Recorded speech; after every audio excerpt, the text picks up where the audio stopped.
Welcome back to the Deep Dive. We're here again to take those huge research papers and really boil them down to the essentials you need. That's right. And today we are tackling a big one, the Global Burden of Disease Study. Specifically, the 2019 systematic analysis. We're focusing in on traumatic brain injury, TBI, and spinal cord injury, SCI. Yeah, this GBD study is just monumental. I mean, the data covers 21 global regions, 204 countries and territories. Wow. And it spans 3 decades, 1990 right through to 2019. So our mission really is to sift through all that. Cut through the complexity. Exactly. Pull out the key stats on, how often these injuries happen, that's incidence, and how many people are living with them, the prevalence. And crucially, how the causes behind TBI and SCI can be so different depending on where you are in the world. Absolutely. The socioeconomic landscape really matters here. Okay, so let's not wait. Let's hit you immediately with just the sheer scale of this from 2019. TBI first. Right. So TBI Sure. globally, in that 1 year, 2019, we're looking at 27.16 million new cases. 27 million. That's staggering. Yeah. And the number of people actually living with the consequences, the prevalence. Even bigger, almost 49 million prevalent TBI cases. 38.99 million to be precise. Okay, what about SCI, spinal cord injury? Well, the number of new cases is lower, about 0.91 million in 2019, so just under a million. Still a huge number. It is, but the real story with SCI is the long-term impact.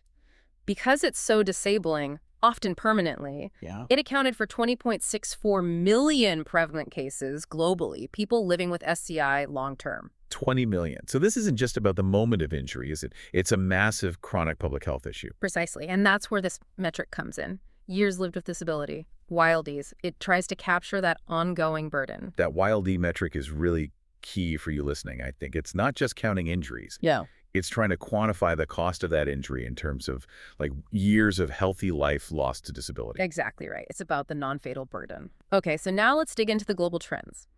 Looking back from 1990 to 2019, because the GBD data, it really tells, a tale of two injuries when you compare TBI and SCI prevention. Okay, tale of two injuries. Let's start with TBI then. You mentioned some potential good news there. Yes, actually. There's a measurable win with TBI. When the researchers looked at the global age-standardized incidence rates, they found a significant decrease over those 30 years.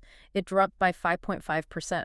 Okay, 5.5%. That sounds, it sounds genuinely good on a global scale. It is. It's a positive trend. And a drop like that, it doesn't just happen randomly, does it? The research suggests this links back to global efforts. Very likely, yes. The sources strongly point towards coordinated global initiatives, especially around road safety. Ah, okay. Things pushed by the UN, the WHO for years. Exactly. Think seatbelt laws, crackdowns on drunk driving, safer vehicle designs. Right. All that stuff seems to be making a real difference for TBI, maybe starting to pay off. It appears so. But now, here's the stark contrast. And this is where, policy attention might have lagged. SCI. Okay, what happened with spinal cord injury over the same period? Over that same 30 years, the global age standardized incidence rates for SCI showed, basically no significant change at all. Nothing. Static. Pretty much static. No significant upward or downward trend globally. Wow. That feels like a huge policy blind spot, doesn't it? It certainly raises questions. I mean, if TBI rates are falling partly because of global road safety campaigns, why isn't SCI falling? Shouldn't the SCI community feel, overlooked? It's a really vital question, and the likely answer, it probably lies in the main cause. Okay. See, motor vehicle accidents, a big target for those global campaigns. They are a major driver for TBI. Right. But globally, maybe less dominant for SCI compared to other things, like falls, for instance. Ah, so if your main interventions target high-speed crashes, Right. you might be missing a big chunk of what causes SCI. That seems to be the implication, yeah. You might miss the bulk of the SCI problem. Okay, let's use the data then to pinpoint where the burden was actually highest in 2019, because it sounds like it wasn't uniform. Not at all. Regionally, the highest TBI burden, that was found in Eastern Europe. Eastern Europe for TBI. Huh. Okay, and for SCI. And here's the surprise, perhaps. High-income North America. That region carried the highest burden for SCI. Wait, high-income North America? Not, say, a region with less developed infrastructure or maybe conflict? That feels counterintuitive. It does on the surface, but we need to link that back to the main cause we just mentioned. Falls. Falls, which are very common in aging populations, and managing the consequences requires significant healthcare resources. Which high-income North America definitely has. Okay, that makes a bit more sense. Right. And the researchers noted the national extremes really highlight these disparities. Slovenia had the highest age-standardized incidence for TBI. Slovenia. But Afghanistan had the highest rate for SCI. Afghanistan. Okay, that range, Slovenia to Afghanistan, it just blows up any idea of a simple one-size-fits-all global solution, doesn't it? Completely. Policy has to be much more targeted. All right, let's drill down into those causes then, Yeah. because you said one factor just dominates for both injuries almost everywhere. Falls. Yes. The dominance of falls in this data is, well, it's really overwhelming. How overwhelming? Okay, so for SCI incidents, falls were the leading cause in 97% of countries. 97%. That's 198 out of 204 countries and territories studied. Just incredible. Wow. And for TBI, still dominant. Still dominant, yeah. Leading cause in 74% of countries. So 150 out of 204, still the clear majority. So if falls are the major public health issue here for both TBI and SCI, we have to ask why. What's driving this? And the research points pretty directly towards a huge global demographic shift. You mean aging population? Absolutely. We have to remember the percentage of people globally over 65, it jumped quite a bit, from about 6.2% in 1990 to 9.1% in 2019. And falls are just much, much more common in older adults. Frailty, other health conditions, balance problems. And you can see that link perfectly in some of the country examples, right? Like those with high TBI fall rates. Exactly. Finland, Slovenia, Croatia, they were mentioned. These countries have aging populations way above the global average. Finland, for instance. I think the stat was something like 22% over 65 in 2019. Yeah, 22.1%. More than double the world average at the time. So the link is clear. Aging population, more falls, higher TBI SCI burden from falls. It's not just demographics. Geography plays a role, too. Also. Especially in, say, Nordic countries. Finland, Norway, Sweden were noted. They have specific environmental risks. Well, think about icy sidewalks in winter. Poor lighting, maybe. Just the physical environment increasing fall risk, particularly for older people. So this is just about individual health. It's infrastructure policy too, isn't it? Absolutely. Municipalities in those places might literally need to budget for, like, salting every single sidewalk to prevent these injuries. That sounds incredibly specific, but also expensive. It's a hyper-local issue with potentially huge public health and cost implications. Precisely. Okay, but falls, while dominant, they aren't the whole story. Road injuries still matter, especially for TBI. Yes, still the leading cause of TBI in about 20% of countries. But even within that, the context is really important. Right, like the African context examples you mentioned. They show different types of road injuries leading. Exactly. You see motor vehicle road injuries leading TBI in places like Comoros or Mauritania. Drivers or passengers, presumably. Okay. But then you look at Mozambique or Ghana, and it's pedestrian road injuries leading. Walkers getting hit. Yeah.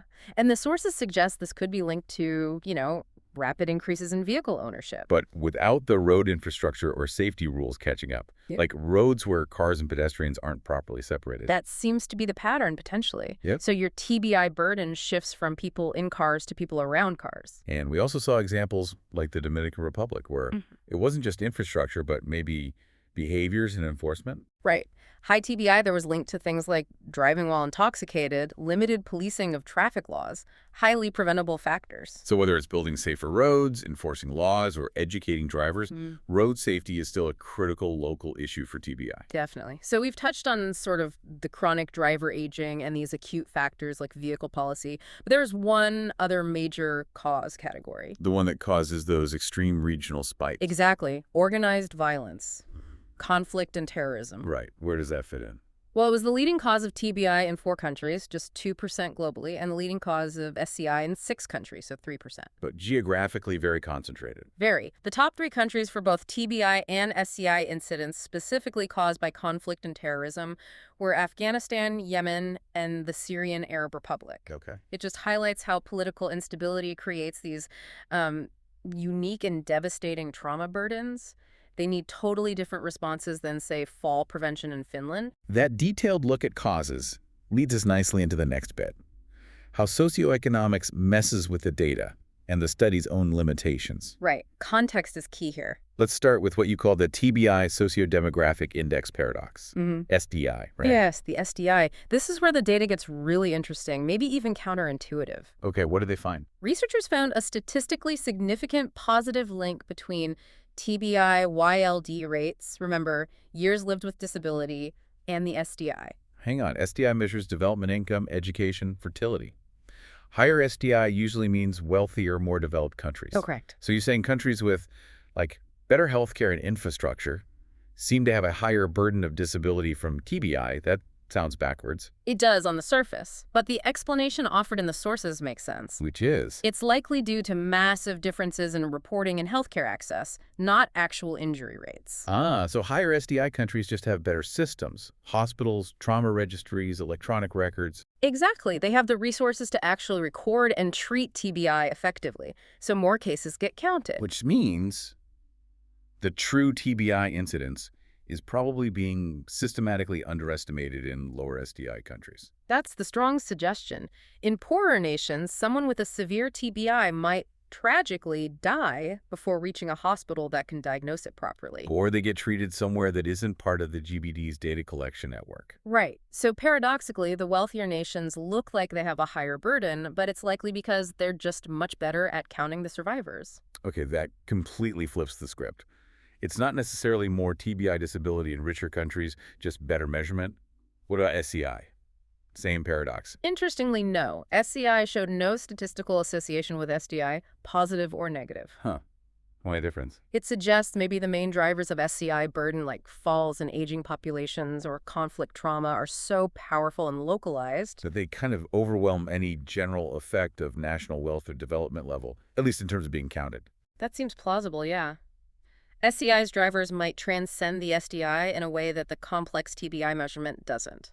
Okay, let's wrap up this context piece with the study's own limitations. Yeah. Because this is crucial for anyone using this GBD data, right? Absolutely. The researchers themselves are clear. This study almost certainly underestimates the true global burden, even accounting for that SDI reporting issue. Underestimates. How much? Well, the study estimated 27.16 million new TBI cases globally, but other expert sources, they sometimes suggest the true number could be over 50 million. Double. Why such a big gap? A major reason is non-hospitalized cases. Especially mild TBI, concussions, many just don't get recorded in formal healthcare system. Makes sense. And then there was that other technical issue you mentioned, something about a severity hierarchy. Yes, the GBD severity hierarchy bias. It's a bit technical, but important for TBI counts specifically. Can you break it down simply? Like an analogy. Sure, think of it like, okay, imagine someone has a really bad accident, multiple serious injuries, but they survive. Let's say they have both a spinal cord injury and a severe traumatic brain injury. Okay, multiple traumas. Right.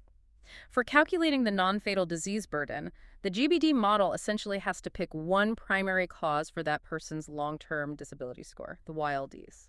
It can only attribute the disability years to one injury, even if both contribute. In this specific modeling context for non-fatal outcomes, yes, it simplifies the calculation, and there's a hierarchy of severity. So which one wins the attribution? Generally, SCI is ranked higher in severity for long-term non-fatal burden than TBI in this model. Ah, okay. So if a patient has both, their disability burden often gets counted under SCI, which means the TBI count is artificially lowered a bit in those specific multi-trauma cases. So it's a modeling necessity, but it means the reported TBI numbers might be slightly deflated, especially in settings with lots of severe combined injuries. Exactly. It's important context to keep in mind when interpreting the numbers. Okay, so pulling all this together, what are the big takeaways for us, for you listening, and maybe for policymakers? Well, I think the major conclusions are pretty stark, actually. First, there has been some global success in reducing TBI rates, likely thanks to those big road safety pushes. That's good news, and that momentum needs to continue. But that success is totally contrasted by the static SCI rates over the same 30 years. Nothing changed significantly there. Which means? It confirms global policy needs a A pretty dramatic shift in focus. The absolute critical need now is for policymakers to prioritize falls reduction. Especially with populations aging everywhere. Exactly. This needs to be taken as seriously now as road safety was, say, 30 years ago. It's that big an issue, driven by falls. And the research just hammered home. Yeah, Generic global plans aren't enough, are they? absolutely not. Success means tailored interventions, addressing the specific leading causes in each country or region. So that might mean fall prevention programs in Slovenia. Or dedicating resources to conflict trauma in Afghanistan. Or improving traffic infrastructure and enforcement in places like Ghana or Mozambique. It has to be specific. Precisely. Bespoke solutions are key. Okay, one last point. Let's connect back to those data limitations we just talked about. Right. The fact that even this massive GBD study struggles to fully capture the long-term consequences of TBI. Things like dementia, Parkinson's-like symptoms, epilepsy. Mm-hmm. Stuff that might show up years or even decades later. Exactly. Those long-term, non-fatal sequelae are really hard to track and link back definitively in large population studies like this. So this raises a final, maybe provocative thought for you, the listener, to mull over. Okay. If the GBD is likely underestimating the current number of TBIs happening each year, and it's also struggling to fully measure the lifelong disability caused by TBIs that happened years ago, Right. then what portion of the future global burden of neurological disease, things like dementia, Parkinsonism, are we currently just failing to account for? How much of that future burden is actually rooted in poorly understood, underreported TBIs happening right now or in the past? Yeah. It suggests there could be this huge, hidden neurological cost building up. Just beneath the surface of the data we have today. That's a profound thought on the true long-term cost of these injuries. Something to think about. Thanks for diving deep with us today. My pleasure. Thanks for having me. We'll see you next time on The Deep Dive.